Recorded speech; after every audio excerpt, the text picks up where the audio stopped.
Hello and welcome. I'm your host Elizibar, and this is Absolute Carnage number 4. Wait, no, that's 8. 4. There we go. Uh, Gosh, look at the cover of this. Somewhere I've got the comic shop news that had that as poster, basically. Is it this laying here? No, this was all about 2099. Whatever. All right, it doesn't matter. I was hoping I could just like bust it out. It's like I thought about framing that, put it up on my wall, and then I realized, that probably wouldn't be appropriate. Like if I took that and hung it up at work, I'd probably get fired or something. Because look at this, gory and covered in ugh, you know?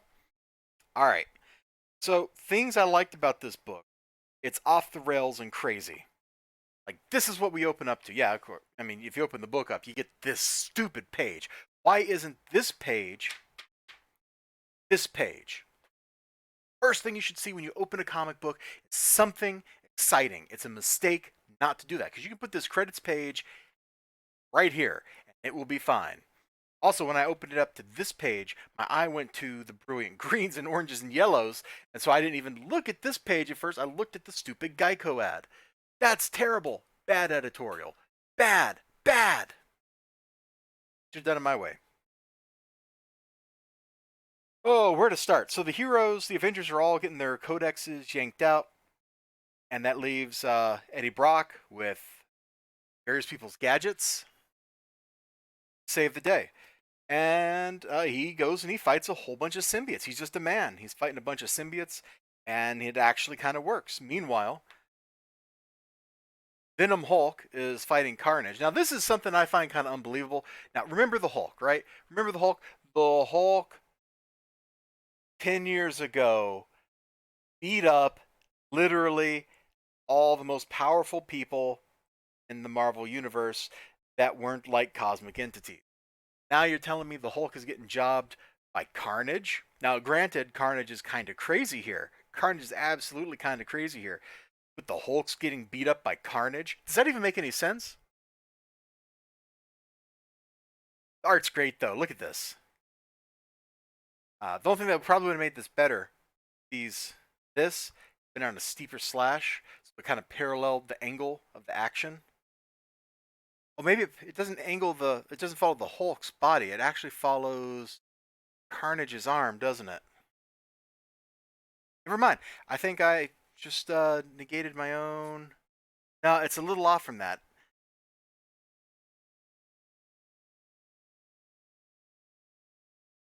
I think that one follows it. At a different angle. Yeah, this one's at a different angle. That's what's throwing it off. This one should have been at the same angle as the arm. This that way the maybe it is, and I'm just an idiot. I don't know. Something seems weird about that. I wanted like everything to be exactly like parallel, so the lines of action flowed. Would have been cool. But it looks great anyway, doesn't it?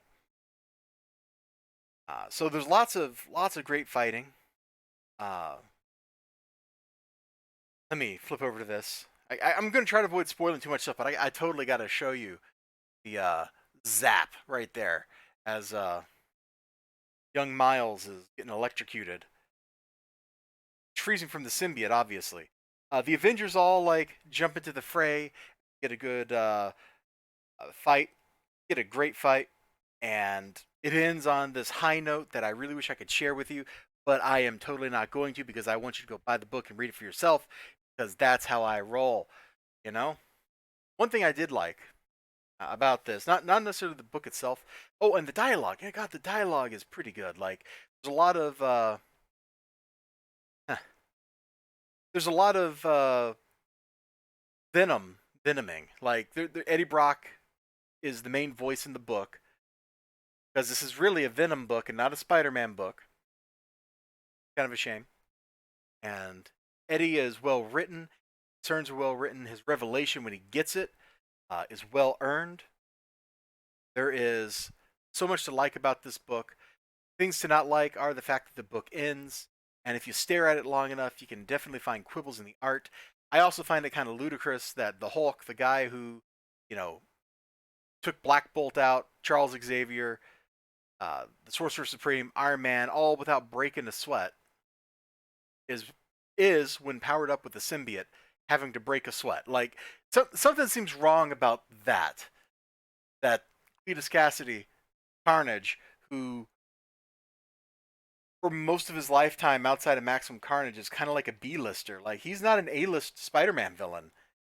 A-list Spider-Man villain is like Venom. You know, he's a B-lister down there, and he is suddenly like the strongest dude. Now, granted, maybe like if I went back and I read Carnage USA or I'd been following Venom or something, that would explain it. But it just still feels kind of like it sticks out. It feels like it sticks out to me, and not quite the way it should be. That is like my only real complaint about the book, aside from the fact that it actually ended. I'm ready for the rest of the story.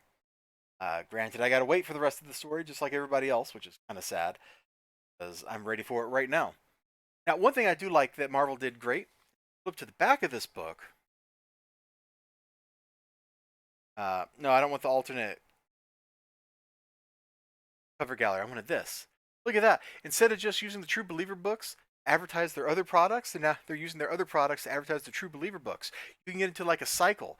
Somebody like picks this up and they see this and they go, "Huh, what was this about? What was this about?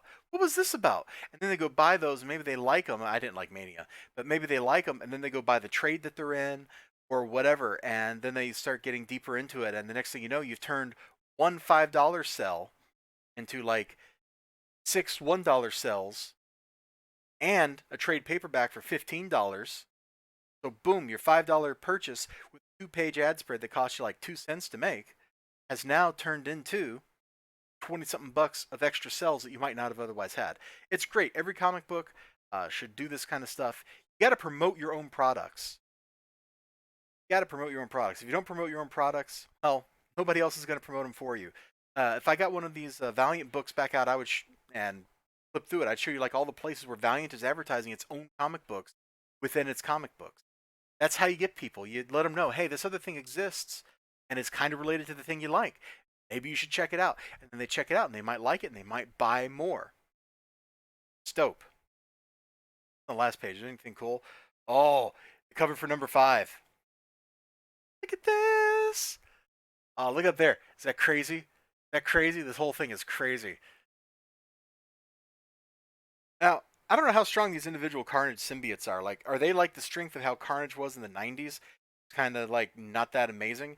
Or are they like up-powered like Big Carnage in the Grindel symbiote or whatever is? I don't know. I guess they'll be exactly as strong as they need to be for purposes of plot, huh? Wah, wah. I'll see you all next time. You have a great day. Remember to like, comment, subscribe, all that good stuff. Until next time, bye-bye.